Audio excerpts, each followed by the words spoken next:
चैत्र 15 गते जुन अराजक तत्त्वले तिनकुनेमा भएको जुन ज्यादती गरेको छ त्यसमा हामीले हाम्रा पत्रकार सुरेश रजकलाई गुमाउनु पर्यो। त्यो अनियन्त्रित भिडले आग लागि गरेर त्यो भवनमा आग लागि गरेर रिपोर्टिङमा खटिरहेका भिजुअल खिचिरहेका सुरेश रजकलाई एकदम अमानवीय तरिकाले हत्या गरेको भन्छौँ हामी। हत्या गरेको छ। त्यो हत्याको गरेका सुरेश रजकका परिवारलाई उचित क्षतिपूर्ति, सुरेश रजकको परिवारलाई उचित क्षतिपूर्तिसँगै सुरेश रजकलाई सही पनि घोषणा गर्न हामी तपाईँ समक्ष माग गर्दै तपाईँ मार्फत गृह मन्त्रालयमा यो आवाज पुर्याइदिनु हुन पनि हार्दिक अनुरोध गर्दछु। लगतै Kantipur television, Annapurna media, Himalaya television लगायत विभिन्न सञ्चार माध्यममा तोडफोड हुनु र अनलाइन खबरका सञ्चारकर्मीलाई फोटो खिचेकै आधारमा खुट्टा भाँचिदिनु लगायतका धेरै घटनाहरू यो प्रेस स्वतन्त्रता हनन विरुद्धका घटनाहरू भएका छन्। त्यो घटना विरुद्ध म नेपाल सरकारको ध्यानाकर्षण गराउन चाहन्छु। मैले तपाईँको समक्ष एउटा ध्यानाकर्षण पत्र पढेर सुनाउन अनुमति माग्छु।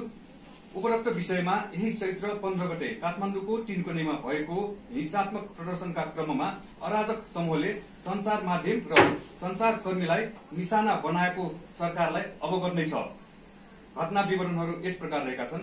भिडियो खिच्ने क्रममा पत्रकार सुरेश रजकको आगोमा जलेर ज्यान गएको, अन्नपूर्ण पोस्ट दैनिकको कार्यालय भवनको भुइँतलामा आगो लगाउनको साथै ढुङ्गामुढा गरी क्षति पुर्याएको, कान्तिपुर टेलिभिजनको भवनमा ढुङ्गामुढा गरी क्षति पुर्याएको, हिमालय टेलिभिजनको सवारी साधनमा तोडफोड गरी क्षति पुर्याएको, पत्रकार दिनेश गौतममाथि आक्रमण गरी खुट्टा भाँचिदिएको, फोटो पत्रकार निरज तामाङको क्यामेरा हराएको, उल्लिखित घटनाप्रति नेपाल पत्रकार महासंघ भक्तपुर शाखा गम्भीर भएको छ।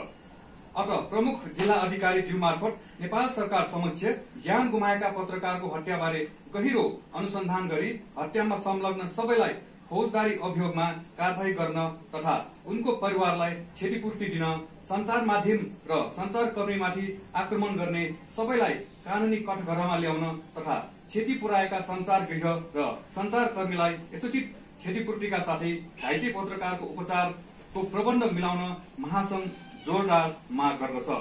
साथै विगतमा प्रेस तथा अभिव्यक्ति स्वतन्त्रता हननका घटनाहरूमा संलग्नलाई तत्काल कानूनी कारवाही गर्न र भविष्यमा सञ्चार माध्यम र सञ्चारकर्मीको सुरक्षाको उचित प्रबन्ध मिलाउन पनि महासंघ माग गर्दछ।